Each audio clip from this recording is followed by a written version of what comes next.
Tem desejo de se aprofundar na palavra de Deus para ter mais firmeza? E o mais importante, se você quiser realmente saber interpretar corretamente a palavra de Deus, eu tenho um convite para fazer a você. Quero te convidar para conhecer o Bacharel Livre em Teologia do Nascido de Novo. Curso com mais de 80 matérias, mais de 50 bônus exclusivos para você, com todo o material incluso, que vai te levar a ter o seu certificado e a sua credencial de teólogo. Para conhecer todos os detalhes do curso, é só clicar em Saiba Mais aqui embaixo. O que são as 7 igrejas do Apocalipse que têm uma importância, né, na escritura?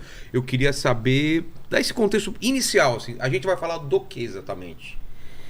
Bom, as 7 igrejas, elas existiam na província romana da Ásia, e elas de fato existiram, né, no primeiro século depois de Cristo. E ali, embora sejam igrejas físicas, locais, né, igrejas com realidades próprias, Jesus se dirige a ela, né, na verdade ao anjo da igreja, e com uma mensagem para cada uma delas, mensagem que pode ser absolutamente aplicável também aos nossos dias. Eu enxergo, né, as 7 igrejas de 3 maneiras diferentes. A primeira é a maneira mais histórica, local, ou seja, existia de fato 7 igrejas, cada uma delas mencionada, nomeada, e nós vamos falar sobre isso, com as suas realidades, com os seus defeitos e qualidades.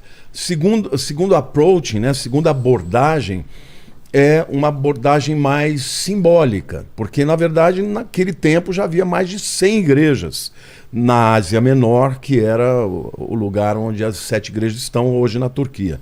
Mas por que 7? Porque 7 nas Escrituras, e sobretudo em Apocalipse, é um número que fala de plenitude. Então, no Apocalipse você vê muitos 7, né? Você tem 7 igrejas, 7 anjos, 7 candelabros, tem muitos 7. Porque o 7 é um número que representa a totalidade, a plenitude. Então, eu acredito que seja também uma mensagem de Cristo a toda a igreja, de todas as épocas, e também dos nossos dias. Ou seja, as mensagens que foram endereçadas a estas igrejas podem se aplicar a nós hoje. A gente vai ver como elas realmente se aplicam. A gente está falando então do Apocalipse, basicamente? Ou essas 7 igrejas não, são citadas em outros... Está dentro do Apocalipse, só que é uma primeira parte do livro, não é o livro como um todo. Entendi. E a terceira maneira de enxergar é uma maneira também histórica, na medida que cada uma destas igrejas, mas eu diria que ela é profética, representa uma época da igreja de Cristo, da história.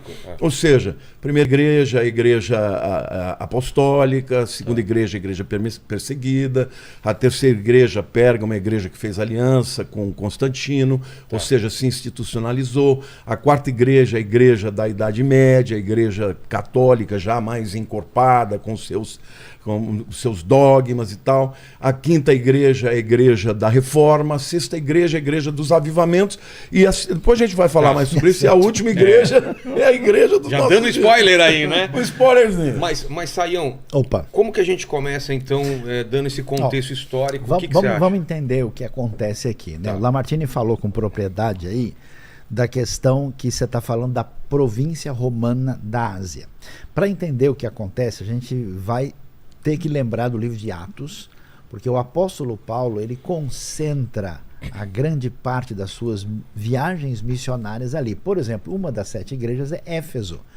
E o ministério de Paulo acontece com um grande impacto na cidade de Éfeso. Aliás, eu trouxe até aqui para a gente olhar algumas fotos aqui dos lugares lá que são extraordinários, né? Tanto o Lamartine como eu já estivemos lá pessoalmente, né? Como você também já. Eu tive no final do ano em alguns lugares, né? Não em todos. Não, então. Mas em Éfeso eu tive. Éfeso é espetacular. Então o que acontece? Como ali cresceu muito, né?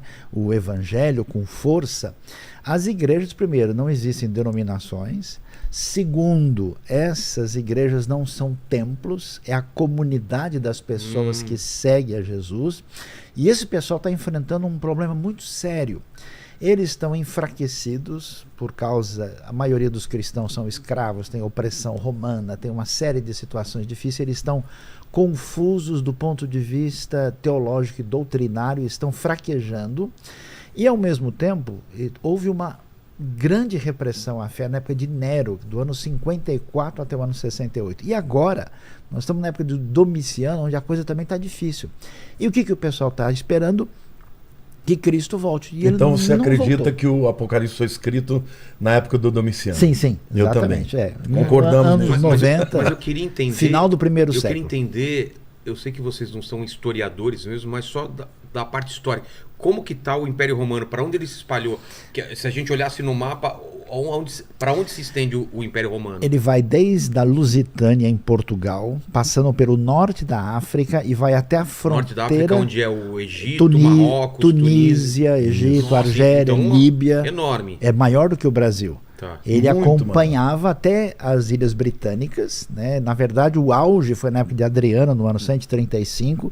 Descia o rio Reno na fronteira com a Germânia, chegava até a Romênia, a antiga Dácia, dava uma voltinha no Mar Negro e fazia fronteira com o Império Persa, Império Sei. Parto na época. Então, nesse momento aqui, nós estamos quase no auge. Nós temos Domiciano, depois vai- Trajano, Adriano é o auge.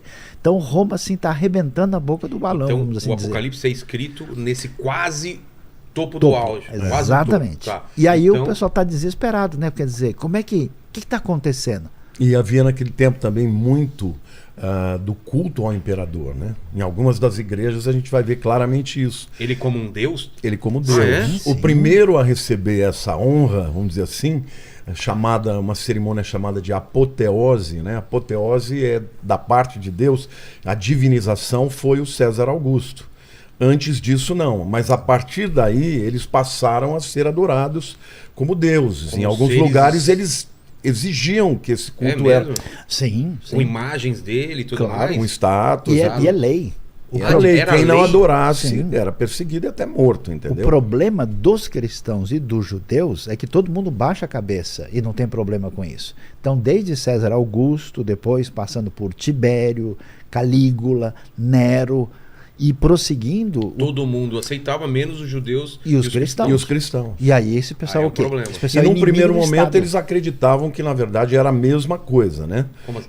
Judeus e cristãos, pra- porque a romanos- grande maior parte dos judeus, E na dos verdade- cristãos eram judeus. Inicialmente Mas era. depois É. começou a se espalhar. a dividir, a ficar claro. E era Né? Em um perigo. Antioquia foi o primeiro lugar onde os cristãos foram chamados de cristãos. Ah, é? Eles perceberam que de fato Antioquia havia... da Síria. Antioquia da Síria, claro.